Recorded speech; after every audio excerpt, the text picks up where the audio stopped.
बलियापुर गांव में बसंत नाम का एक गरीब किसान रहता था।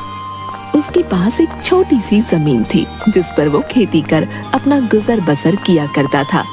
बसंत का एक पड़ोसी था रंगीला, जो हमेशा बसंत से ईर्ष्या करता था, लेकिन बसंत उसे अपने भाई की तरह मानता था। एक दिन सुबह खेत पर काम करते हुए, अरे बसंत, क्या इस बार भी सरसों बोओगे या कुछ और? क्यों मजाक करते हो रंगीला भाई?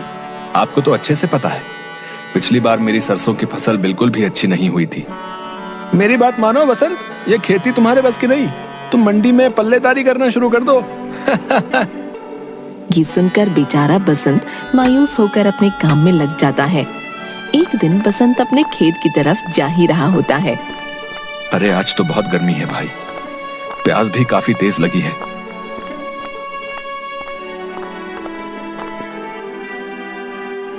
अरे वो रहा पानी। बसंत उस मटके में से पानी निकालता है और पीने लगता है। तभी उसे एक आवाज आती है, जो एक बूढ़ी अम्मा की होती है। अरे कोई है यहाँ, मुझे कोई पानी पिला दो, कोई पानी पिला दो।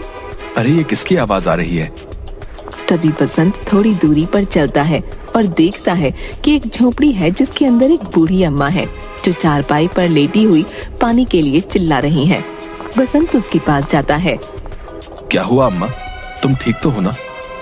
बोलो अम्मा, मैं तुम्हारी क्या मदद कर सकता हूँ? बेटा, मैं कई दिनों से प्यासी हूँ, मुझे पानी पिला दो। अच्छा अम्मा, मैं अभी तुम्हारे लिए पानी लेकर आता हूँ।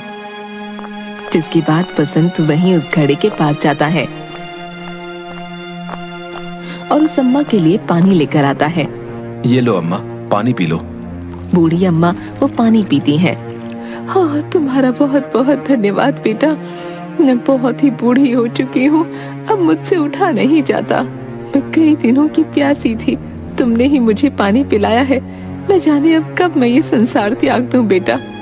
लेकिन अम्मा, क्या तुम्हारा कोई नहीं है? नहीं बेटा, मेरा इस दुनिया में कोई नहीं है, लेकिन बेटा क्योंकि तूने मुझे पानी पिलाया है तो मैं तुझे एक राज की बात बताती हूँ। बेटा, तुम्हारे हाथों पानी पी लिया, अब शायद मैं स्वर्ग प्रस्थान कर जाऊं। जाने से पहले तुम्हें एक राज बताती हूँ। मेरे घर के सामने जो नीम का पेड़ है, उसके नीचे एक बहुत पुराना चमत्कारी पिटारा छुपा हुआ है, जो मैं तुम्हें भेंट देना चाहती हूँ। उसका कभी दुरुपयोग मत करना, और कोई इसका दुरुपयोग करे तो इसे यहीं छुपा देना। क्या चमत्कारी पिटारा? अच्छा ठीक है अम्मा, मैं कभी उस चमत्कारी पिटारे का कभी भी अपनी जरूरत से ज्यादा इस्तेमाल नहीं करूंगा, और ना ही किसी को करने दूंगा। और अभी तो आप और लंबा जियोगे। ठीक है बेटा, अब तुम जाओ और जाकर उस पिटारे को जमीन से निकाल लो। बसंत वहाँ से उस नीम के पेड़ के पास जाता है और उसके पास वाली जमीन खोदने लगता है। तभी उसे मिट्टी में एक लकड़ी का पिटारा दिखता है। अरे अरे, ये वही लकड़ी का चमत्कारी पिटारा है। अम्मा की बात सच हो रही है। तभी वो अपने घर जाता है। अजी आ गए आप? कब से आपकी राह देख रही थी। और ये क्या ले रखा है जी आपने अपने हाथ में? किसका लकड़ी का पिटारा उठा लाए आप? अरे भाग्यवान, ये एक चमत्कारी पिटारा है। हम जो भी इसमें चीज डालेंगे वो दोगुनी हो जाएगी। ये क्या बोल रहे हैं जी? क्या सच में ऐसा हो सकता है? जी आप यहीं रुकिए, मैं अभी आती हूँ। थोड़ी देर बाद उसकी पत्नी अपने हाथ में एक मूंगफली का दाना लेकर आती है और उस लकड़ी के पिटारे में वो मूंगफली का दाना डाल देती है कि तभी उस बक्से में बहुत सारी मूंगफली आ जाती हैं। दोनों ये देखकर हैरान हो जाते हैं। देखा तुमने भाग्यवान, ये सच में एक चमत्कारी लकड़ी का पिटारा है। हम इसमें जो भी चीज डालेंगे वो दुगनी हो जाती है। हाँ जी, आप तो सच बोल रहे हैं, ये सच में एक चमत्कारी लकड़ी का पिटारा है। अब बसंत को जो भी चाहिए होता वो उस लकड़ी के पिटारे में डालता और वही उसके सामने बहुत अधिक मात्रा में आ जाता। बसंत अब बहुत खुश था। वो अब अपनी जिंदगी खुशहाली से बिता रहा था, लेकिन बसंत पिटारे का कभी गलत उपयोग नहीं करता था। एक दिन बसंत उस पिटारे के साथ अपनी जमीन पर जाता है जहाँ वो खेती करता है। अरे अभी मेरे गेहूं की फसल होने में तो काफी समय है, लेकिन घर पर तो गेहूं का एक भी दाना नहीं है। ऐसे में मैं आगे क्या करूंगा? थोड़ी देर सोचने के बाद क्यों ना मैं इस पिटारे में एक गेहूं का दाना डाल देता हूँ, जिससे ये बहुत सारे हो जाएंगे और इन्हीं से मैं अपना काम चला लूंगा। अरे लेकिन मेरी गेहूं की फसल तो हुई नहीं है, फिर गेहूं का दाना कहाँ से लाऊं? बसंत थोड़ी दूर चलता है। पास ही उसका एक रंगीला नाम का पड़ोसी था, जो अपने खेत में ही खेती कर रहा था। अरे रंगीला भाई, जरा एक गेहूं का दाना चाहिए तुमसे। अरे भाई, बस एक गेहूं के दाने का भला तुम क्या करोगे? खैर, ये लो एक गेहूं का दाना। और रंगीला उसे अपनी गेहूं की फसल में से एक गेहूं का दाना तोड़ कर दे देता है। बसंत रंगीला से वो गेहूं का दाना लेकर चलने लगता है, लेकिन रंगीला को ये बात कुछ रास नहीं आती और वो बसंत के पीछे पीछे जाने लगता है और एक जगह छुपकर बसंत को देखने लगता है कि तभी बसंत अपने उसी लकड़ी के पिटारे में एक गेहूं का दाना डालता है। देखते ही देखते एक गेहूं से काफी सारे गेहूं के दाने हो जाते हैं। ये देखकर रंगीला हैरान हो जाता है। अरे ये क्या? इस बसंत ने तो सिर्फ एक ही दाना इस लकड़ी के पिटारे में डाला था। ये इतने सारे गेहूं के दाने इसमें कैसे हो गए हैं? जिसके बाद वो आदमी वहाँ से अपने घर जाता है और अपनी पत्नी को बसंत की सारी बातें बताता है। ये क्या बोल रहे हैं जी? क्या सच में बसंत के पास कोई चमत्कारी लकड़ी का पिटारा है? आप एक काम करिए जी, वो लकड़ी का पिटारा ले आइए उससे, फिर हम उसमें पैसे डालेंगे, जिसके बाद वो बहुत सारे हो जाएंगे। ऐसे हम बहुत अमीर हो जाएंगे जी।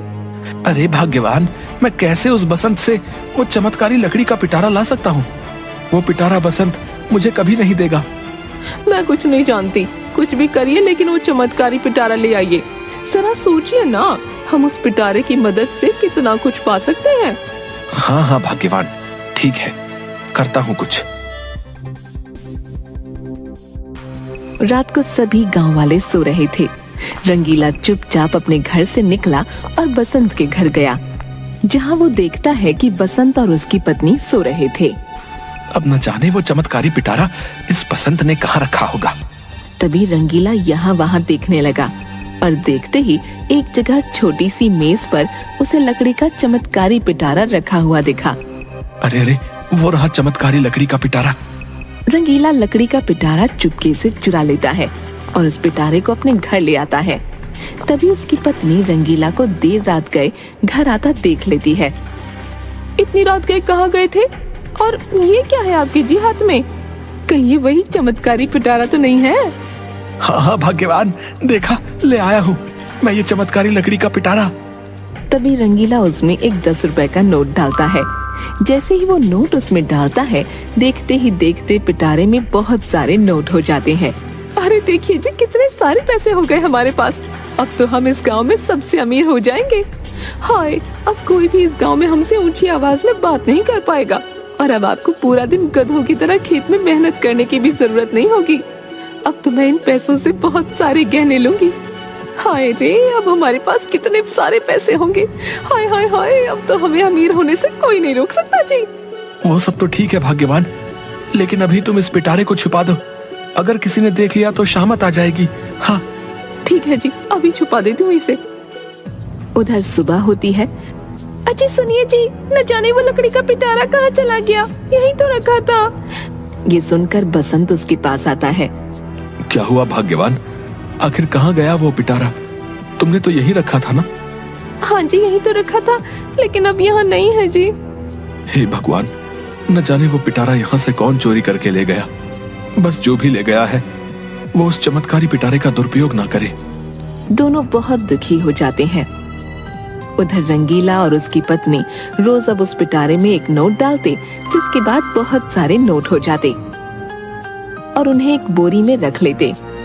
सुनिए जी, जब तक हमारे पास बहुत सारे पैसे इस चमत्कारी पिटारे से इकट्ठा नहीं होते, तब तक हम किसी को भी पता नहीं लगने देंगे कि ये पिटारा हमारे पास है। हम इससे पहले बहुत सारे नोट जोड़ लेते हैं। देखते ही देखते वो पैसों से एक बोरी भरना शुरू कर देते हैं। चलिए जी, अब हम बोरी को अंदर कमरे में छुपा देते हैं। हाँ हाँ भाग्यवान, तुम सही बोल रही हो, चलो इसे अंदर कमरे में छुपा देते हैं। जिसके बाद दोनों अपनी नोटों से भरी बोरी एक कमरे में छुपा देते हैं। अगले दिन बसंत अपने खेत में जा रहा होता है। तभी उसे रास्ते में रंगीला मिलता है। और भाई बसंत, कहाँ जा रहे हो? अरे बड़े उदास नजर आ रहे हो। सब ठीक तो है ना? हाँ भाई, सब ठीक है। तुम बताओ, तुम्हारी फसल कैसी रही? इस बार तो और भी ज्यादा अच्छी हुई होगी। फसल?